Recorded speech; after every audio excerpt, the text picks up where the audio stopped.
উপস্থিত আজকের পূর্ব উত্তর নাগরদ্বীপ সনাতন ধর্মীয় বিদ্যা নিকেতনে সাধুগুরু বৈষ্ণবগণ, আজ আমরা একটি বছর বিগত অতিক্রম করে বিভিন্ন সমস্যা, ব্যথা, রোগ ব্যাধিতে আক্রান্ত জর্জরিত এমতো অবস্থায় সব ভগবান মানুষকে দেয়, আবার সেই মুক্ত করে নিয়ে যায়। আজ আমরা একটি বছর পরে এই পূর্ব নাগরদ্বীপ গ্রামে এই দোল যাত্রা অনুষ্ঠানে উপনীত হতে পেরেছি।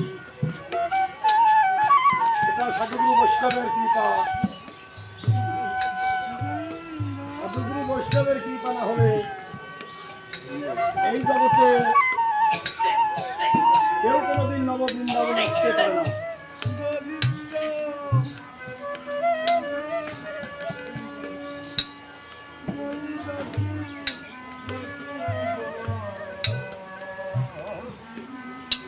আপনারা যারা সনাতন ধর্মের অনুসারী আছেন, সনাতন ধর্মের অনুসারী, ইসলাম ধর্মের অনুসারী, সকল চরণে, শুধু তাই নয়, অনন্ত কোটি বিশ্ব ব্রহ্মাণ্ডের অনন্ত কোটি সাধুগুরু বৈষ্ণব, অনন্ত কোটি কবি ঋষি, দেব দেবতা যেখানে যে অবস্থায় থাক না কেন, সকল চরণে এই ক্ষুদ্র উদ্ধব সম্প্রদায়ের পক্ষ থেকে শত সহস্র কোটি ধন্যবাদ জ্ঞাপন করি।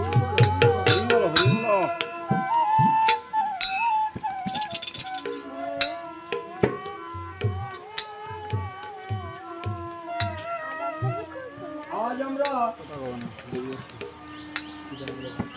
সারাটা দিন অক্লান্ত পরিশ্রম করে যখন আমরা এই নববৃন্দাবনে আসি, তখন আমাদের ওই পূর্বের যত স্মৃতিচারণ ওগুলো সব আমাদের মন থেকে কেমন যেন দূরীভূত হয়ে যায়। দশমিনী করিকাল ভারী রীতি নাহিলাস, এই পূর্ব নাগরদ্বীপ, উত্তর নাগরদ্বীপ, উত্তর নাগরদ্বীপ, এই যে ইয়ং জেনারেশন ভাইয়েরা যারা আছে, সুধীর আছে, ছোট ভাই সুমন আছে, ইত্যাদি আরো অনেকে আছে, যাদের প্রেরণায়, যাদের উৎসাহে আপনাদের মতো ভক্তগণ এই বাড়িতে আসে। একজন মানুষকে হাজারো টাকা দিলেও কিন্তু অনেকজন একজনের বাড়ি যেতে চায় না। কিন্তু এই ভক্তের পদধূলি, এই ভক্তের পদধূলি পাওয়ার জন্য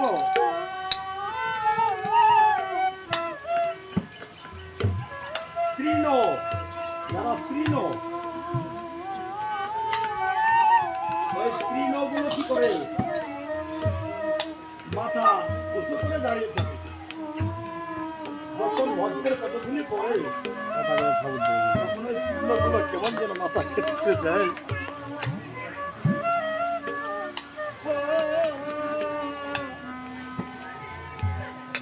সেই 1407 সালে ফাগুন পূর্ণিমা তিথিতে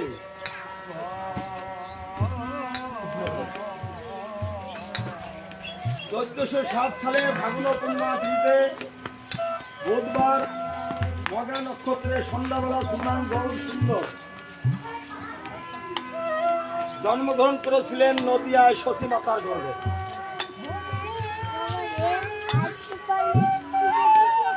নদিয়ায় সতী মাতার গর্ভে জন্ম নিয়ে আমাদের এই যুগকে শিক্ষা দেওয়ার জন্য তিনি অবতার হন।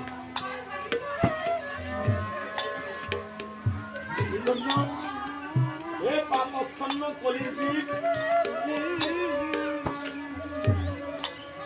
এই পাপাহত কলির যুগকে উদ্ধারের জন্য আমার সেই নন্দসুত হরি ভুবনে প্রকাশ হলেন শ্রী গুরুর রূপ ধারণ করি। তাহলে গুরুর আজ্ঞা, গুরুর কৃপা ভিন্ন, অসাধ্যকে কিন্তু কোনোদিনও সাধন করা যায় না। তাহলে আমাকে জানতে হবে এই জগতে গুরু কাকে বলা হয়। গুরুকে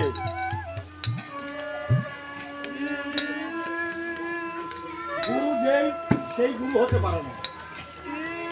এই জগতে যার দেখার গুরুত্ব আছে তাকে বলা হয় গুরু,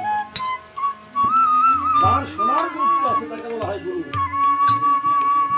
এমনকি যার বলার গুরুত্ব আছে তাকে বলা হয় গুরু। তাহলে দেখার গুরুত্ব ছিল কার? এইখান থেকে 100 মাইল দূরে দেখতে পারে এরকম গুরু কে আছে জগতে? এটা বাংলাদেশ। অস্ট্রেলিয়ায় কি হচ্ছে এটা কে দেখতে পারে? আছে আছে কে? হরিচাঁদ ঠাকুরের পুত্র গুরুচাঁদ ঠাকুর। সেই গুরুচাঁদ ঠাকুর অস্ট্রেলিয়ার সিএস মীর সাহেব, ওই মীর সাহেব আসলেন গুরুচাঁদ ঠাকুরের নিকট, বললেন কি যদি আমরা গুরুচাঁদ ঠাকুরকে বাগিয়ে আনতে পারি তাহলে লক্ষ লক্ষ বাঙালি খ্রিস্টান ধর্ম গ্রহণ করবে।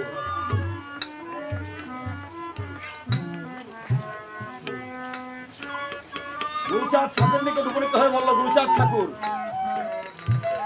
তোমরা যত বাঙালি আছো তোমাদের সকলকে খ্রিস্টান ধর্ম গ্রহণ করতে হবে। গুরুচাঁদ ঠাকুর প্রত্যুত্তরে বললেন, খ্রিস্টান ধর্ম আমরা নেব, তাতে কোনো আপত্তি নাই, কিন্তু আমরা যে বাঙালি জাতি এই অবহেলিত, নির্যাতিত, নিষ্পেষিত যত বাঙালি আছি এদের আগে শিক্ষার ব্যবস্থা করা হোক। খ্রিস্টান ধর্ম নেব, কোনো আপত্তি নাই। দেখছেন কে বললেন? গুরুচাঁদ ঠাকুর বলেন খ্রিস্টান ধর্ম আমরা নেব সবাই, কিন্তু আমাদের এই বাঙালিদের একটু শিক্ষার ব্যবস্থা করেন আপনি।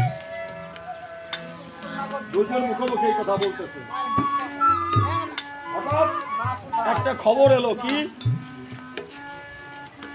সিএসবির সাহেবের স্ত্রীর শরীর ভালো না। কথা বলতে বলতে হঠাৎ চিন্তিত হয়ে পড়েছে, এরকম ঘুমিয়ে পড়ে যাচ্ছে। গুরুচাঁদ ঠাকুর ডেকে ডেকে বলছে, সাহেব আপনাকে কেন চিন্তিত দেখাচ্ছে?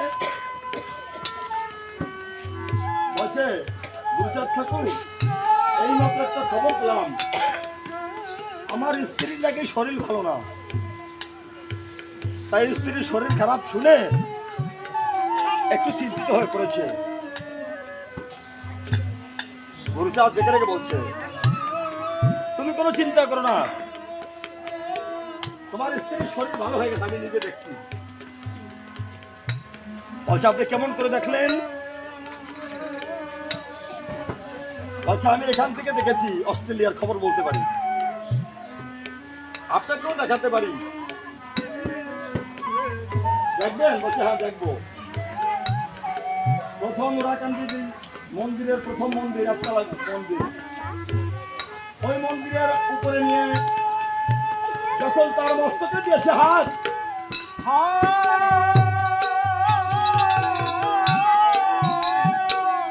জেনে রাখি উন্মোলিত তখন হলো এক সাত।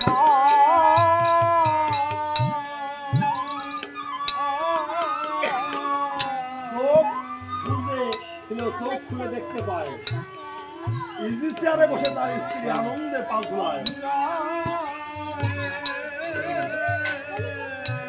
চোখ খুলে দেখতে পায় ইজি চেয়ারে বসে তার স্ত্রী আনন্দে পা ঝুলায়।